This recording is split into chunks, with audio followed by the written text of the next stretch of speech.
On a warm Nebraska evening in late September 2012, 36-year-old Dave Krupa left work feeling better than he had in weeks.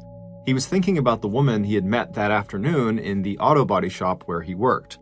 Dave had been helping another customer when this woman arrived, but as soon as he saw her, he completely forgot about what he was doing and just stared. Her name was Carrie Farber. She was 5'7" tall, she was slender and tanned with light brown hair, and she had hazel eyes and a dazzling smile. Dave had suddenly felt like he was right back in high school, all thumbs as he handed change to the customer standing in front of her. Then, Carrie stepped to the counter, gave Dave a friendly nod, and told him her black Ford Explorer needed some minor but immediate maintenance work. As they arranged for Carrie to bring her car right then into the service area, Dave had felt an instant sense of ease and attraction between the two of them. The last 6 months had been difficult for Dave, and unexpected moments like this one were very welcome.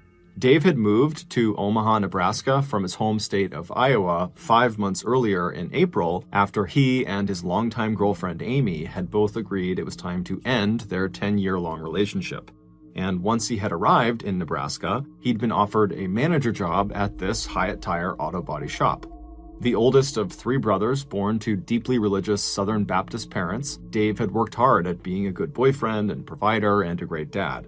He and his ex-girlfriend Amy had parted on friendly terms and worked out a custody arrangement so Dave could see their 2 children a couple times a week. But even so, his small, barely furnished apartment not far from the auto body shop had felt depressing. And since Dave had been in this very serious relationship for the last decade, he had arrived in this new city without any idea how to re-enter the dating scene.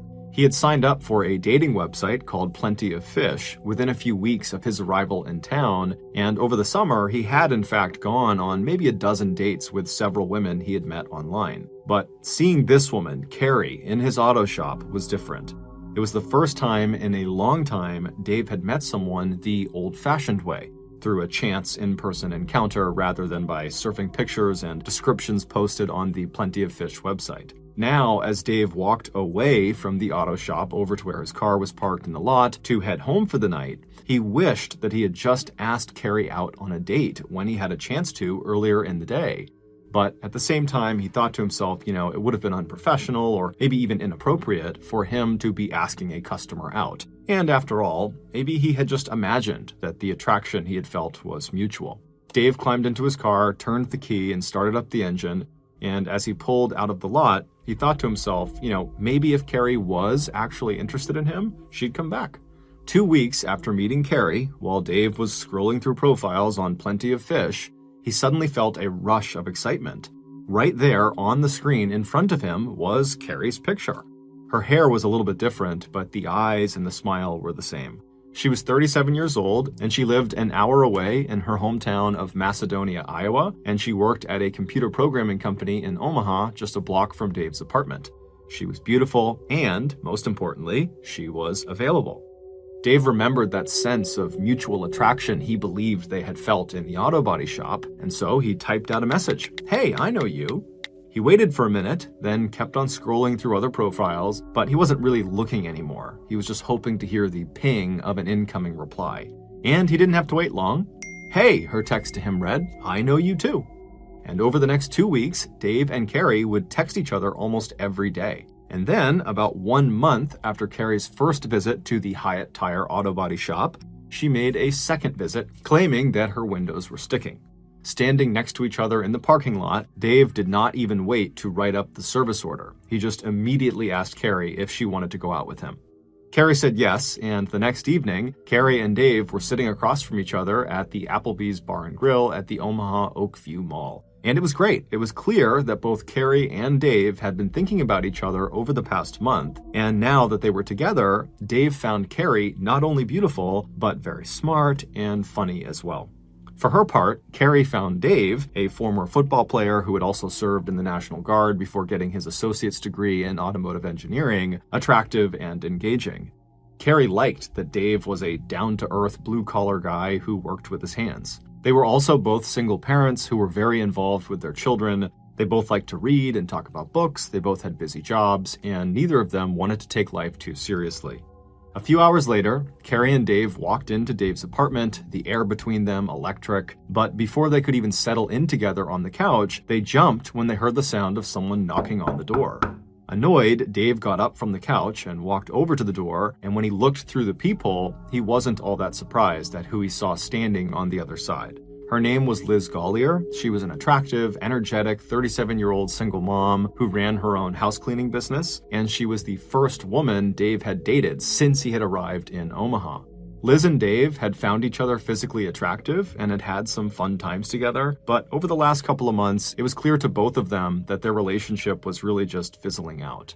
Earlier that night, while Dave was at Applebee's with Carrie, Liz had texted him asking if she could come by his apartment that evening and just pick up some of her belongings that she had left there. Dave had ignored her, and so wanting to get this over with, Liz had decided to swing by anyways.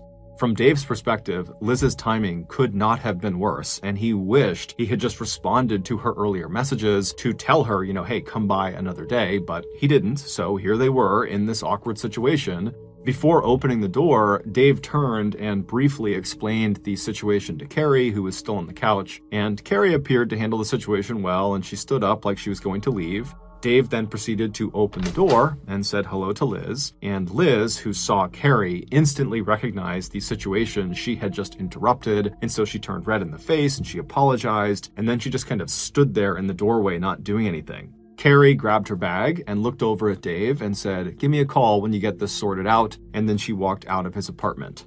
Neither woman acknowledged the other. However, Liz thought she heard Carrie say, "bitch," under her breath as she passed her. Once Carrie was gone, Dave told Liz to come inside, get your things. Liz felt horrible and kept apologizing as she moved around the apartment getting what she needed, but Dave really wasn't listening to her. He just wanted her to leave so he could call Carrie and see if they could maybe still meet up that night. Dave had always been right up front with every woman he dated. He was only interested in casual sex and general companionship. He was not interested in getting married, ever. And in fact, this was the main reason why he was here in Omaha and not back in Council Bluffs, Iowa. His ex-girlfriend, Amy, had finally said to him that if he was not going to propose to her, he needed to leave. And so Dave left. After Liz finally had all of her things, she said a quick goodbye to Dave, and then she too hustled out the door. As soon as she was gone, Dave shut the door and then pulled out his cell phone and dialed Carrie's number. Carrie's 14-year-old son, Max, was staying overnight out of the house with Carrie's parents, so when Dave asked Carrie if it was still early enough for him to maybe come over, Carrie immediately said yes. Once Dave arrived, the two of them quickly became intimate, but before heading to the bedroom, it was Carrie, not Dave, who stepped back and said that he should know up front that she was not interested in a serious or exclusive relationship.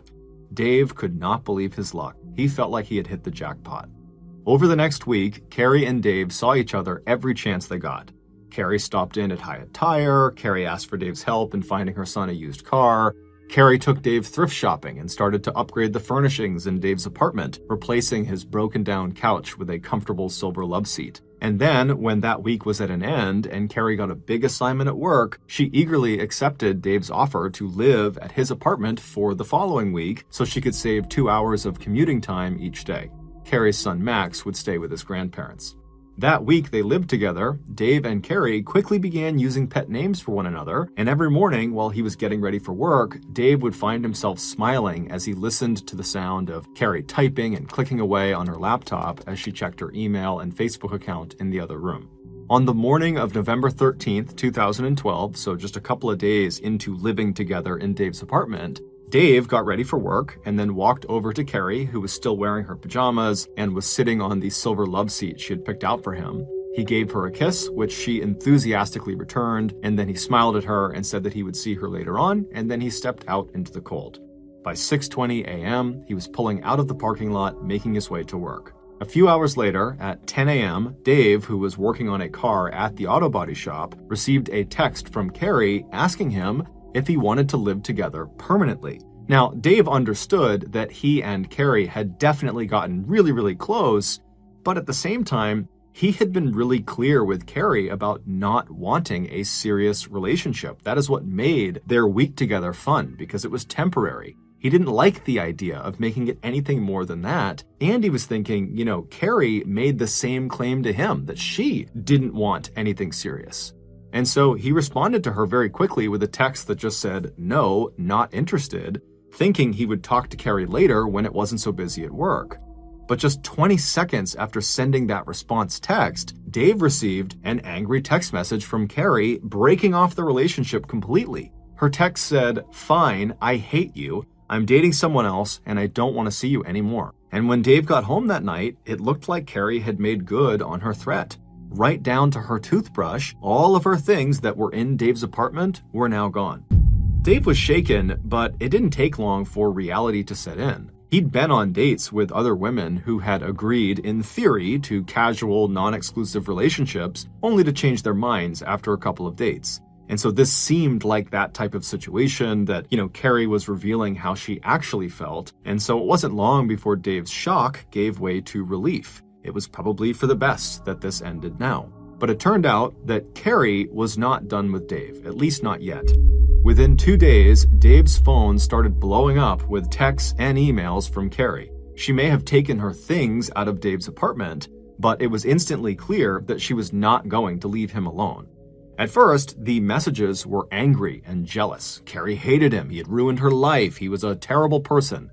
And even though Carrie told him she had quit her job at the computer company, which was down the road from Dave, it was clear from some of these text messages that she had to still be close by. One very creepy text Dave received said, "My favorite thing to do is to stand outside and stare at you." It wasn't long before the tone of these messages and emails shifted from vindictive and insulting to blatantly threatening. "I hate you so much that I want to drive a knife into your heart," read one message. "I will destroy your life and take your happiness," read another. And more of the texts seemed aimed not only at Dave, but also at Liz, the woman who had shown up at Dave's place on the night of Carrie and Dave's first date. One text Dave received from Carrie said, "Liz was a fat, ugly whore who deserved to die." And not long after that, Liz would actually call Dave to tell him that Carrie was sending her directly these vulgar and threatening text messages and emails. Within 2 weeks of the breakup, Dave and Liz were receiving dozens of texts and hang-up calls, as well as 50 or more emails every single day from Carrie.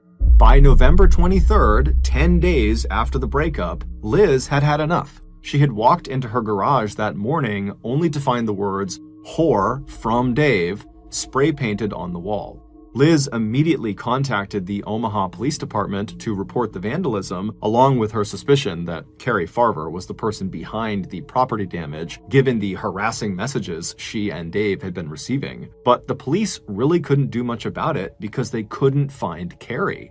After she broke up with Dave on November 13th, she had vanished. It was believed she was in hiding somewhere to avoid being arrested for all of the stalking she was doing. So the texts and emails just kept coming in, including disturbing messages that sounded like this. "Dave, I can see you. You're sitting in your chair with your feet propped up. You're wearing a blue shirt."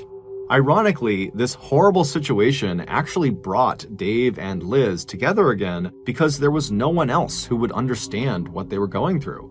They had tried to get the police involved, but there just wasn't much they could do, and so Dave and Liz had just begun to accept that this was their life. And while it might seem unimaginable to other people, to them, it had just become a new and horrible kind of normal. It was not uncommon for them to be sitting on the couch together when they would both suddenly receive a barrage of text messages from Carrie. Meanwhile, the Omaha Police Department wasn't the only law enforcement agency that had been made aware of Carrie Farver. On November 16th, so that's 3 days after the breakup, Carrie's mother, Nancy, had filed a missing persons report with the Macedonia Police Department in Iowa. When the police eventually followed up on the report by talking with Dave, Dave felt like he finally understood how Carrie, who had seemed so put together and independent when he had first met her, could have changed seemingly overnight into this crazy stalker person. The police would tell Dave that Carrie had a mental health condition called bipolar disorder, which can cause violent and sudden mood swings and bouts of depression, alternating with episodes of mania where its sufferers behave in erratic and unpredictable ways. But despite that adding some clarity to the situation, it didn't actually do anything to help Dave or Liz. They were still just getting non-stop harassed by Carrie. No matter how many times they changed their phone numbers and opened new email accounts, Carrie, with her vast knowledge of computers and technology, always found a way to find them again and continue cyberstalking them. As for Carrie, since going missing on November 13th, she had blown off a family wedding, her son's birthday, and even her own father's funeral, apologizing by text and email to her family, but asking that they leave her alone because she needed some space. In January 2013, so a couple of months after the breakup, Omaha police thought maybe they'd gotten a break in the Carrie Farber case when Dave spotted her black Ford Explorer in a parking lot near his apartment. But the inside of the car was wiped clean, and the only item of interest was a metal container of mints with a single fingerprint on them that did not match with that of any known criminal. At that point, Dave and Liz willingly turned over their phones to law enforcement for examination, but police found nothing on them that would help them close in on Carrie. Still, as long as there was a missing person report on Carrie Farber, police could not close the case until they had located her. In the summer of that year, both Dave and Liz attempted once again to try to move on with their respective lives. At the end of the summer, Liz and her 2 children planned to move out of their rented house and move in with a former boyfriend, and Dave started spending more time with his kids back in Iowa. But the harassment continued. When Dave received an email from Carrie threatening to kill Liz and showing a photo of a woman tied up in the trunk of a car, Dave called Liz, who assured him she was not the woman in the picture and that she was okay. But Liz was not okay for very long. On August 17th of that year, so 9 months after Dave and Carrie had broken up, someone set fire to Liz's rented house. And while Liz and her children were not inside the house when it burned, all 4 of the family's pets were killed. When she checked her email later that day, Liz saw there was one from Carrie that had been sent just a few hours before the fire had started. And it said, "I hope you and your children burn to death." Liz was terrified and absolutely beside herself. She had struggled through a terrible childhood, losing both of her parents by the time she was just 3 years old, and then she had grown up in the foster care system, and now everything that she had managed to build up in her life was being destroyed. Her housekeeping business was failing, her boyfriend had to help her with the bills, and her children were in danger, all because of Carrie, a woman she didn't even know. Dave, racked with guilt over involving Liz in this mess, now feared for his own family. He began to drink more heavily and he purchased a gun. Even as the police continued their investigation, the intrusions into Dave's life didn't just continue, they intensified. The auto body shop where Dave worked was vandalized. In January of 2014, while Dave was in his apartment with a date, his door handle was shaken from the outside and then a brick was thrown through his window. Dave's ex-girlfriend, Amy Flora, the mother of his 2 children, had also received threatening messages from Carrie. It seemed like anyone involved in Dave's life was becoming a target. Then, in 2015, the Carrie Farber case blew wide open. Since losing her home and pets in the fire 2 years earlier, Liz had been doing a lot of thinking. Even as she continued to receive texts, emails from Carrie, Liz wondered if maybe there was someone else behind the attacks. It just didn't make sense to her that the police had not found Carrie, and that Carrie would still be going after Liz, who was not even in any kind of serious relationship with Dave. So on December 4th of that year, Liz got in her car and drove to the Pottawatomie County Sheriff's Office in Council Bluffs, Iowa, and there she told a new team of investigators who had already started to review all of the files in the Carrie Farber case that she wanted to file a restraining order, not against Carrie Farber, but against Amy Flora, Dave's ex-girlfriend and the mother of his kids. When asked why, she told investigators she now believed that the person who had been sending her and Dave these thousands of text messages and emails and who had turned their lives into living hells was not Carrie Farber, but Amy Flora. And Liz believed that Carrie was not on the run or in hiding, but rather Amy had likely made Carrie disappear and then taken over all of her email and phone accounts. Liz knew this was a very serious allegation, but to her it made a lot of sense. After Dave had left her, Amy had the strongest motivation to seek revenge and to punish him for abandoning her and their children. Intrigued, the investigators asked Liz if they could download the contents of her cell phone and review all of the messages to date that were on there, and Liz immediately agreed. After nearly 3 years of this absolute madness, she was finally feeling hopeful that the police might actually put an end to it. However, Liz's nightmare was about to get a whole lot worse. At 6:42 p.m. the very next day, on the evening of December 5th, police received a frantic 911 call from the Big Lake Park in Council Falls, Iowa. It was Liz. When the police and an ambulance arrived, Liz was lying in this huge pool of blood right next to her car, and she would tell investigators that she had been sitting at a bench a little ways away when someone had come up behind her and they had jabbed a gun into her back, but she didn't recognize it as a gun. She thought someone had poked her. And so she kind of stood up and turned around to see what they were doing, and then they fired their gun at her, narrowly missing her midsection. The bullet had gone into her thigh and then also narrowly missed her bone and major arteries, and this gunman had turned and just ran away. Liz would say it was too dark to get a good look at who the shooter was. However, she was reasonably certain it was a woman, and so she told investigators it had to be Amy Flora. Who else would shoot her? At 7 p.m. that night, police arrived on Amy's doorstep with guns drawn, and they took her into the station for questioning. And despite insisting that she had been home with her kids all evening, Amy failed the lie detector test. But since they could not break Amy's alibi, the police had to let her go. On December 7th, so 3 days after the shooting, the police requested the cell phones belonging to Dave Krupa and Amy Flora. And then about 2 weeks later, using that information they had pulled from those phones, amongst other evidence they had collected, the police finally felt like they had reached a conclusion. And so they called Liz into the station, who by now was still very badly hurt from the gunshot wound, but now she was able to walk around on crutches, and they asked her if she'd be willing to help them bring Amy Flora to justice. Like Liz had previously suggested when she went to file a restraining order against Amy, the police now believed that Carrie had in fact been murdered, and her identity then used to perpetrate a 3-year-long campaign of harassment and intimidation against Dave and Liz. But to make the charges stick, they needed incriminating evidence, and they wanted Liz to reach out to Amy via email or text to see if Amy would give up any information. After they promised a terrified Liz that she would have full protection from them, she agreed to help.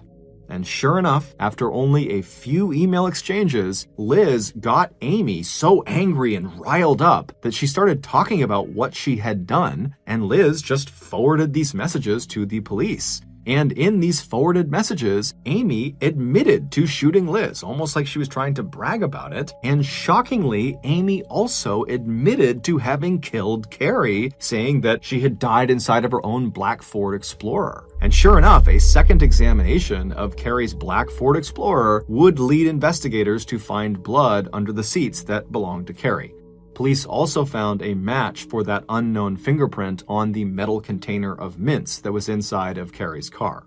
With all of this new evidence, it was now crystal clear who had killed Carrie and then relentlessly persecuted Dave and Liz. And that person was not Amy Flora. It was Liz. 8 months later, on December 22nd, 2016, in a case that would make national headlines, police arrested 41-year-old Liz Gollier for first-degree murder in the death of Carrie Farver. Liz was also charged with second-degree arson in the deliberate destruction of her rented house where she lived and where all 4 of her children's pets were burned to death. When investigators had downloaded the contents of cell phones and memory cards belonging to Liz, Dave, and Amy, along with the data from Dave's devices that Liz had access to, all the awful emails and text messages in the last 3 years, more than 60,000 of them, had IP addresses that could all be traced back to Liz. Most incriminating of all were pictures belonging to Liz that appeared to show Carrie's decomposing foot, identifiable because of the distinctive tattoo that was still visible across the bridge of the foot. It would turn out that Liz Gollier's obsession with Dave Krupa began almost immediately after their first date back in late spring of 2012. And by the time she passed Carrie Farver in Dave's apartment doorway during that awkward meeting, Liz knew any chance of a serious relationship with Dave was slipping out of reach. The text that Dave received from Carrie's phone on the morning of November 13th at around 10 a.m. about wanting to move in together permanently, and every harassing and threatening text, email, and suspicious phone call that he, Amy, and Carrie's family would receive over the next 3.5 years would all be the work of Liz Gollier. Using more than 30 different imposter email accounts, along with an app that allowed her to schedule the release of texts and emails so they arrived while she was actually with Dave, prosecutors estimated that Liz would eventually spend 40 to 50 hours every week impersonating Carrie Farver and using Carrie's own Facebook account to create the illusion that Carrie was in fact still alive. The ongoing drama would force Dave to reach out to Liz, and every time he began to pull away, she would just ratchet up the pressure and guilt Dave for bringing Carrie into Liz's life, first with acts of vandalism like spray painting her own garage wall, and later with more violent attacks, setting fire to her own home, throwing a brick through Dave's apartment window, vandalizing the auto store, and then finally shooting herself in the leg. When Dave showed a renewed interest in his ex-girlfriend, Amy, and told Liz he planned to move back in with her in 2016, Liz made a last-ditch attempt to derail that romance and divert attention by framing Amy for the crimes Liz herself had committed. But by late 2015, Liz would get hopelessly entangled in her own lies. By the time she walked into the police station to ask for a restraining order against Amy, police already completely suspected Liz, who seemed way too involved in every aspect of the Carrie Farver case. Even though Amy had failed the lie detector test when she was questioned about shooting Liz, Amy was actually never a serious suspect, and her alibi was unbreakable. But by pretending to ask for Liz's help in incriminating Amy, police were able to push Liz into revealing her own deceptions. Although Carrie's body was never found, the evidence and testimony presented by prosecutors at Liz Gollier's trial paint a sad and grisly picture of Carrie Farver's last moments. 3 years earlier, after Dave had kissed Carrie goodbye and stepped out into the cold morning air of November 13th, 2012, Carrie would finish her coffee, close up her laptop, and get herself ready for work. Once she was ready, she too stepped out into the cold morning air to head into her office. And when Carrie got into her black Ford Explorer in the parking lot, Liz Gollier, who likely had been hiding and waiting nearby, just waiting for Carrie to come outside, rushed over to her vehicle and somehow convinced Carrie to let her get inside with her. And then shortly after Liz was in the passenger seat, she pulled out a knife and reached across the center console and stabbed Carrie repeatedly in the stomach, at least 3 or 4 times. It's believed Carrie knew she was going to die and began pleading with Liz to allow her to call her family to at least say goodbye. But Liz just said no and restrained her until she bled to death. Afterward, Liz took Carrie's keys and went into Dave's apartment and took all of Carrie's things out so it would look like she had left him, and then Liz drove Carrie's car, with Carrie's body inside of it, to some unknown location where she pulled Carrie's body out, burned it, and then disposed of it in a dumpster. Then Liz wiped Carrie's car down to remove any evidence. However, she didn't realize she had left lots of Carrie's blood underneath the seats, as well as her own fingerprint on that mint can.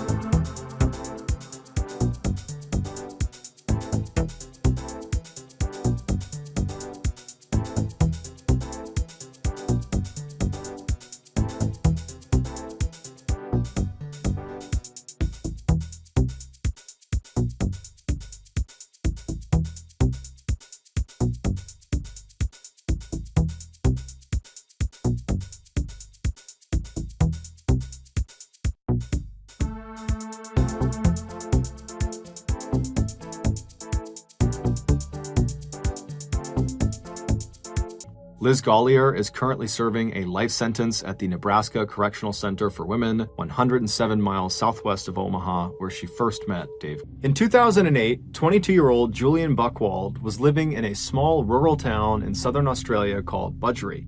He lived there with his parents, who owned a small house on a massive 1,200-acre plot of land, which for reference is about 2 square miles.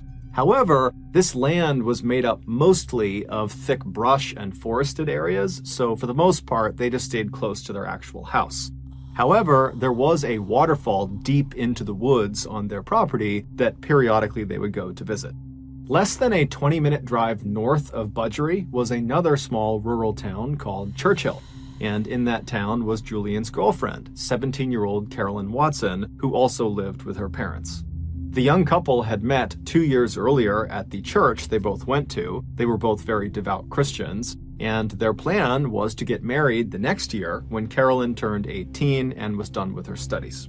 On Tuesday, March 4th of that year, Julian and Carolyn decided to go out and have a picnic lunch at the waterfall on Julian's family's property. So, early that afternoon, Julian left his house, he hopped in the family car, he drove north to Churchill, he picked up Carolyn, and then he drove her back to his family's property, where he turned onto a dirt road that would take them into the forest to the waterfall. At some point along this short, bumpy road through the forest, Julian was looking out ahead of the car when he spotted what looked like roadkill on the side of the road. And this roadkill, it looked bigger than he was used to seeing in this area. And so he stared at it as the car kind of rolled past it. And right after they had driven past the roadkill, he turned to Carolyn and said, hey, there's some really weird roadkill on the side of the road right over there. And so Carolyn, who really didn't care, she kind of slowly looked up and turned around and looked, but she didn't see it. And then after that, the two of them did not discuss the roadkill any further. And so Julian just continued to drive along this dirt road until the road kind of opened up into this big clearing. And in the middle of this clearing, which was basically this field, there was a small pond with a 10-foot-high waterfall feeding into it. This was the waterfall. And so Julian parked the car right at the end of the dirt road, right on the edge of this clearing, and he and Carolyn got out. They went around to the back of the car, they got their picnic supplies out of the trunk, and they set up their picnic lunch right on the edge of this pond, looking up at this waterfall. And they were there for about an hour, just kind of enjoying each other's company. And then around 2:30 p.m., they realized it was time to go because they had told their family they'd be back by 3. And so they packed up all of their picnic stuff. They went back to the car. They put it back in the trunk. They hopped back inside the car. Julian turned it on. He turned the car around, and they began driving back down the dirt road that had brought them in. And as soon as they began driving down this road, Julian remembered the strange roadkill he had seen on their way in. And he decided that he wanted to stop and get out and actually go up to it. And so as they're driving along, he looks over at Carolyn and says, "Hey, do you mind if I stop the car when I see the roadkill so I can go look at it?" And Carolyn looked at him and she's like, "Okay, but remember, we have to be back by 3 p.m. That's what we told our families, so please be quick." And so Julian said, "No problem." And so he continued driving along, scanning for this roadkill. But after driving for several minutes, he had not found the roadkill yet, and he started to become worried that he had just driven past it without realizing it. And so he stopped the car. They're pretty close to the end of this dirt road. They're almost back to Julian's property, but he stops the car right in the middle of this dirt road, and he turns to Carolyn and says, "Hey, I think I drove past it. Do you mind if I just hop out and run back?" And so Carolyn was totally annoyed that this roadkill viewing was really becoming quite involved. But she says, "Okay, go, but again, you got to be quick because, it's almost 3 p.m. And so Julian kind of grinned at her. He put the car in park and he hopped out, he turned, and he began jogging back down the road in the direction of the waterfall. And after jogging for maybe 30 seconds or so, the road had turned to the right. And so from where he was on the road, if he turned around, he would not have been able to see his car or Carolyn. He was kind of deep in the thick of this forest. But he knew, this road is not very long, and so I'm sure the roadkill has got to be up here somewhere. And so he decided he would just continue running back along this road for maybe 1 or 2 more minutes, and if he didn't find the roadkill by then, he'd just have to give up, turn around, and head back to the car. And so he began jogging, continuing towards the waterfall on this dirt road, and sure enough, after about a minute, he spots off to the side the roadkill. And so he runs up to it, and right away he sees it's this huge animal that's right on the side of the road. There was a branch from a tree that had kind of obscured the carcass a little bit, and he figured that's why on the return trip he hadn't seen it, because this branch was kind of blocking it from view. And so standing over it, still not even sure what it is, he reached down and he moved the branch, the tree branch, out of the way to get a better look at this big dead animal. And right as he did that, everything went black. A few minutes later, Carolyn, who was still sitting in the car waiting for her boyfriend to come back, looked at her watch and realized it was getting really close to 3 p.m. and still Julian was not back yet. And so feeling kind of annoyed with him, she sat up in her seat and turned around and looked out the rear window of the car, expecting to see Julian come bounding down the road toward her. But when she looked out the back window, all she saw was this dirt road that kind of bent off to the right out of view and thick trees everywhere. Her boyfriend is nowhere to be seen. Annoyed, she turned back around and sat facing forward again, but began periodically looking in the side view mirror, expecting Julian to pop up at any moment. But after several more minutes went by and still Julian had not come back yet, her annoyance turned into concern. Was Julian actually okay? And so she decided, it's almost 3 p.m. now. We got to get back. I need to get out and actually go investigate and see what's going on with Julian and this roadkill. And so she opened her car door, she stepped outside, she stood up, she turned, and she looked down the road in the direction it turned to the right towards the waterfall, and she froze. Because there was something standing right in the middle of the road that her brain simply couldn't process. She wanted to turn and run. She wanted to scream for help, but she couldn't. She was just frozen with fear, staring at this thing in the middle of the road. And then seconds later, this thing that she saw in the road began moving toward her. Around 3:30 p.m. that day, Julian's mother, who was at the house, realized her son had still not come back from his picnic. And this was very unlike him. He was extremely punctual. And so she stepped out onto the front porch to wait for him. But after waiting on the front porch for 30 minutes and him not showing up again, she got really concerned. And so she left the porch and went down onto their driveway, and their driveway extended right up to the main road that ran along the front of the house. And when she reached the top of her driveway, she just turned and watched down the main road, waiting for her son to come back. Because in order to get to the waterfall, you had to get on this main road and then turn onto that dirt road that was a little ways down this main road. And so she's just standing there looking down the road, waiting for her son, but he's still not coming out of that dirt road. And as she's looking in this direction, she happens to glance along the chain link fence that ran along the front of her property. And she noticed there was a plastic bottle that had been jammed through one of the chain links. And so she decided she would just go over and see what it was, because it didn't make any sense that there would be a bottle in her fence. And so she walks over, she pulls the bottle out of the fence, and she realizes there is a tightly rolled piece of paper that's inside of the bottle. And so she unscrews the cap, she turns the bottle over, and she pours this little piece of paper out. She unfurls the piece of paper and sees there's writing on it. And as she's reading it, her heart starts to race and she covers her mouth. This note was clearly intended for her to read, or someone in the family to read that day, because it was about what happened to Julian and Carolyn that day.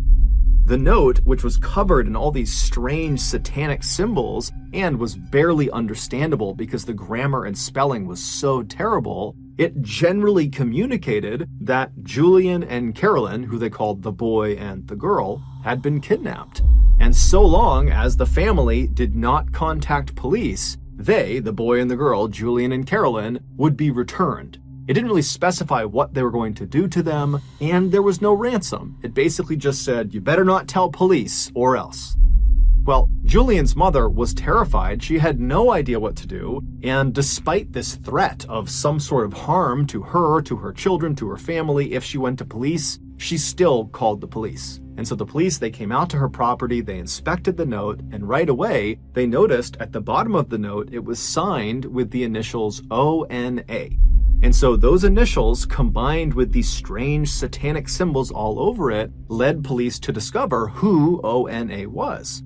ONA was a cult. It was the Order of Nine Angles, and they are a self-professed satanic cult that operates primarily in Europe, but also has chapters in the United States, in Canada, in Russia, and also in Australia. This cult believes that Christians are the enemy of the world and they need to be destroyed in order to institute a militaristic new world order they called the Imperium. And if that wasn't frightening enough, this cult openly advocates for, and apparently practices, human sacrifice.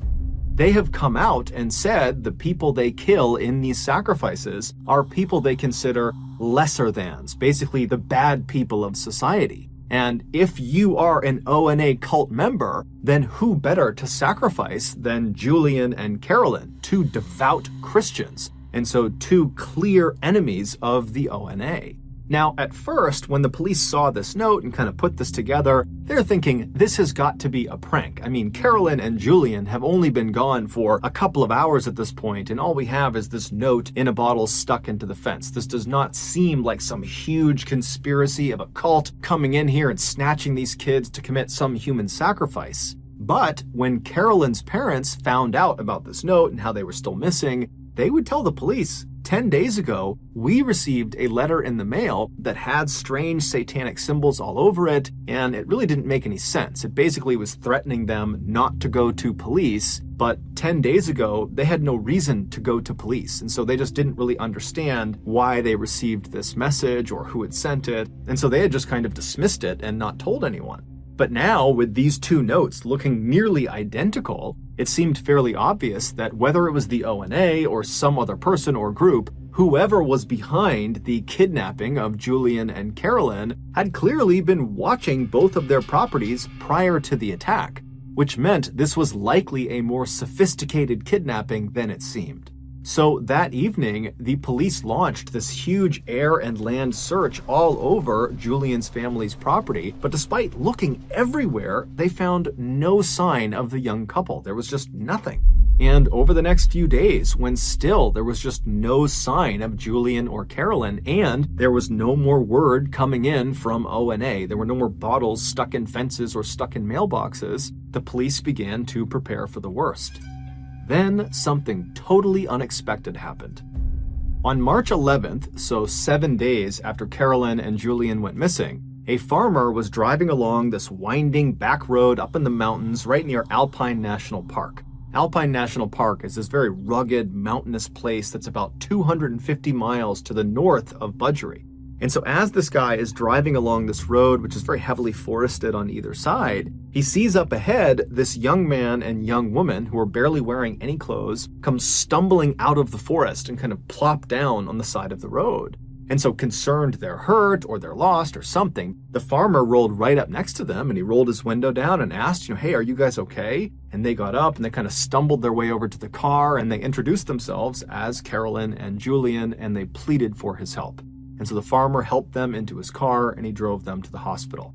It wasn't long before the police in Budgery learned that Carolyn and Julian had been found and they were alive. And so very quickly they rushed up to that hospital near the national park. And when they got there, they spoke to doctors who would say, Carolyn and Julian are very traumatized. They're horribly sunburned. They're covered in bug bites. They got cuts and bruises all over them, but they're okay. They're going to survive. And so the police went into Julian and Carolyn's room, and at first, they just talked to them for a couple of minutes to really see that they were okay. And after feeling pretty confident that they were, they said, look, I don't mean to just jump right into the trauma you've just experienced, but we really need any information you can give us about what just happened. Who did this to you? Who brought you out here? Because if it's ONA and they're out in the Alpine National Park, we need to know about it, we need to get out there, and we need to stop them. And so Julian and Carolyn would both independently sit down and tell the police what happened to them. And so the following is the combined story of these two accounts that they gave police. 7 days earlier, when Julian had gotten out of the car and ran back down the road to that dead animal on the side of the road, and he had reached down to kind of get that branch out of the way to get a better look at this thing, he heard sudden movement behind him, and as he turned, he didn't have a chance to see what was behind him, but he felt something hard smash him in the back of the head, and it knocked him unconscious.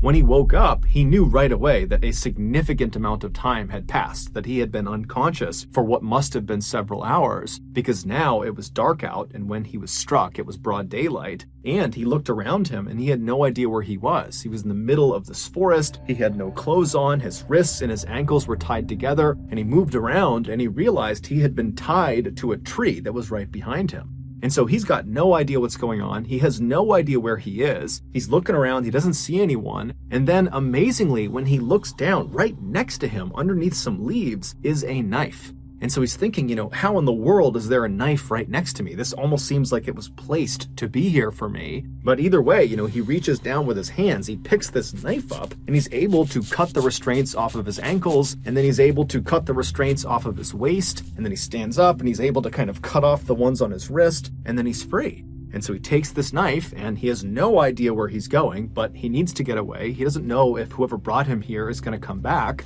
And so he just picks a direction and he starts running. Shortly after Julian had been struck in the back of the head after looking at that dead animal carcass, Carolyn was still sitting in the car and she was starting to get annoyed and kind of worried about Julian. And so she gets out of the car, she stands up, she turns, and she looks down the dirt road where it kind of bends off to the right. And standing in the road, maybe 10 feet away from her, is this man wearing all black. He's got a black balaclava over his face, and he's looking right at her. And so she's so scared, she just frozen to the spot. And then this guy charges her, he tackles her to the ground. And then once she's on the ground, he rips all her clothes off. And then he binds her wrists, her ankles, he ties them together so she's hogtied. And then he puts a blindfold around her eyes. And so she's lying on the road, she can't move, she can't see anything. And she hears her attacker run off down the road. And then a couple of minutes later, she hears a car approaching and it stops right near her. And then she hears the sound of a car door opening, someone walking up to her, and then they pick her up and they put her in the trunk of this car. They shut the trunk, and then the car kicks into gear and it starts driving away. And so for hours and hours, she lay in the trunk in this horrible position where the circulation to her wrists and to her ankles were cut off. And so she's getting shooting pain in her limbs and it's totally uncomfortable. And then after several hours, the car eventually turns on to some really bumpy road, and then it comes to a stop. And then she hears the sound of the driver open the door, they walk around to the back of the car, the trunk pops open, and then this person pulls the blindfold off of her eyes, and she sees, even though her eyes are taking a second to adjust, that it's the man with the balaclava on, and he picks her up and he throws her on the ground. And then after he shuts the trunk, he walks over to Carolyn and he grabs her by the wrists and he begins dragging her into the woods. And so as she's being dragged, Carolyn is thinking, I'm about to be killed somewhere in the middle of the woods. There's nothing I can do. I can't go anywhere. I can't do anything. And after several minutes of being dragged, she gets dropped. And then this man with the balaclava, he walks back to the car and he gets a shovel. And when he walks over to her, he makes a special point of showing her the shovel. And then he rolls her onto her side so she's positioned in such a way that she can see what he's doing. And then right in front of her, he takes that shovel and he begins digging a hole in the ground. And so Carolyn's watching him and she's thinking, he's digging my grave. And so for several hours, Carolyn just laid there wondering what was going to happen to her as this guy dug this hole deeper and deeper into the ground. And then finally, when the hole was apparently deep enough, the guy got out of the hole, he dumped the shovel, he walked over to her, he picked her up, and he threw her into the hole. And so Carolyn at this point is literally anticipating death at any moment. She doesn't know how he's going to kill her, but she thinks it's going to happen any minute. And so she wriggles herself onto her knees and does the only thing she can think to do, which is just to pray. And so as she's sitting there kneeling and praying, she hears the sound of her attacker walking off. Now, the hole was deep enough that she actually could not see where he was going, but she could clearly tell he was walking away. It was almost like her prayer had been answered, that this guy was going to leave her alone. But even with this guy potentially gone, she was still in a perilous situation because she's stuck in this hole, she can't go anywhere, she's still tied up, and the temperatures are dropping rapidly and she's got no clothes on. After Julian had managed to free himself from his restraints with that knife that he found, and after he had turned and just started running in a general direction, he had begun yelling out for help. He knew that by yelling out, he very likely could be alerting the person who had brought him here, but he's thinking, it's freezing, I don't have clothes on, I have to get help right now, and maybe Carolyn is out there. And so he's just kind of yelling out for help. And at some point, a voice yells back to him, and it's a voice he knows very well. It's Carolyn. And so in the darkness, he's kind of fumbling through all the trees and he's listening for Carolyn's voice. And finally, he reaches her and he finds her in this hole, hogtied, screaming out for him. And so there's this moment where he kind of explains what happened to him and she's trying to explain what happened to her, but they're just so scared that this attacker is going to come back that Julian just hops into the hole, he cuts her restraints, and then Julian helps Carolyn out of the hole. And at this point, Carolyn can barely walk because the circulation had been cut off for the most part to her legs for the better part of 6, 7, 8 hours at this point. But still, they're desperate to get out of here, so Julian's kind of holding Carolyn up and they begin to walk away from this hole site. And as they're leaving, they begin scanning around the area in case, this attacker has left something else on the ground, because Julian had said, I found a knife near where I was being held. And sure enough, as they're leaving, not far from the hole, they spot lying up against a tree a sleeping bag, and rolled up inside of the sleeping bag was some food and some water. And so Julian and Carolyn, they can't understand how in the world this has happened. Both the horrible luck of being kidnapped and brought out here, and the unbelievable luck of finding life-saving supplies just laying nearby. But either way, they grab the sleeping bag, they grab the food and water, and they take off running. For the next 48 hours, the couple roasted during the daytime when the sun was out because the temperatures would climb significantly. There wasn't much shade where they were walking around, so they're getting horribly sunburned. And then at night, the temperatures would plummet and they'd be freezing cold, and they'd get inside of their one sleeping bag and they'd shiver together and do their best to ration some food and water. And they're telling themselves, to stay positive, that eventually if they just keep on moving every day, they're going to find a person, they're going to find a road, they're going to find something that will save them. But to their horror, at the end of those first 48 hours, as they're stumbling through this mountainous, treacherous terrain, they found themselves stumbling back into the same area they had tried to run away from. There was the hole in the ground where Carolyn had been thrown inside of. They had accidentally, over the past 2 days, walked in a big circle. Now, luckily, when they arrived back at this site, there was no one there. The attacker was long gone. And it would turn out this accident likely saved their lives, because as they looked at this site, they saw propped up against a tree was a backpack. And so they ran over to the backpack, they opened it up, and there was food, water, some clothing, and a map of the area. Now, again, the couple is totally dumbfounded why they are just happening to find these life-saving supplies right when they need them. But at the same time, they're thinking, okay, well, if these supplies are sitting here, then certainly the person who has left them here, their attacker, they're going to be back soon. And so they just grabbed the backpack with everything inside of it and they took off running. And for the next 5 days, they used that map as best as they could, and they eventually stumbled their way through the terrain, roasting during the daytime and freezing at night. And eventually, they reached that road where they stumbled out, and the farmer driving along the back road, he spotted them, and he brought them to the hospital. After hearing this story, the police very quickly organized a massive search around the area of Alpine National Park where the farmer picked up Julian and Carolyn, because they're thinking, okay, it's got to be right around here that we'll find the man in the balaclava that might lead us to the ONA, or maybe he's not connected to the ONA, but whoever he is, we need to find this guy.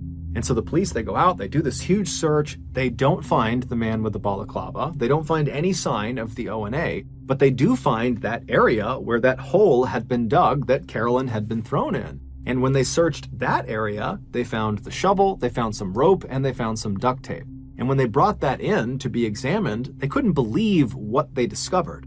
All of those items belonged to Julian, which meant either the kidnapper had taken all of these supplies from Julian right before going out and perpetrating this kidnapping, or, much more likely, Julian had supplied these things to the kidnapper and so was involved in some way in this kidnapping.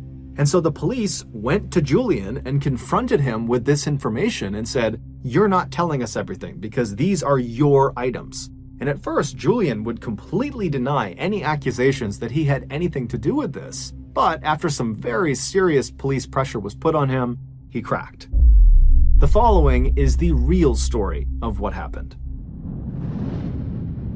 Back on March 4th, so the day that Julian and Carolyn went missing, Julian, after picking Carolyn up, they made it onto that dirt road that led into the forest towards the waterfall, and as they're driving along, Julian claimed to have seen some roadkill, some very strange roadkill on the side of the road. And so when Carolyn kind of turned around to look and didn't see it, Julian made it seem like, oh, we drove past it, that's why you didn't see it. But in reality, there was never any roadkill. That was completely made up. There was no roadkill. All Julian was doing was creating something that would allow him to then get out of the car at the end of their trip. And so they drive the rest of the way into the waterfall, they have their picnic, they turn around, they head back, and then again, Julian says, hey, Carolyn, do you mind if I, get out to look at the roadkill? And so she says yes. And then he acts like, oh, we must have driven past it, so I need to get out and run back if I want to go see it. So Carolyn, she's not thinking it's totally strange. She says, okay. And so he hops out and he runs his way. He goes around that curve in the road out of sight. There's no roadkill. Instead, he makes his way to a tree where days earlier he had stashed his all-black outfit, his black balaclava, and his knife, his shovel, his rope, his duct tape. It was all stashed in this spot that was going to be out of view of where Carolyn was. And so after getting all dressed up, he turned and began walking back towards Carolyn and his car. And when he turned the corner, he saw Carolyn was already standing outside of the car. And so he charged her, he tackled her to the ground, he ripped her clothes off, he hog-tied her, he threw her in his car, and then he got all of his supplies, he threw those in the car too, and he began driving away.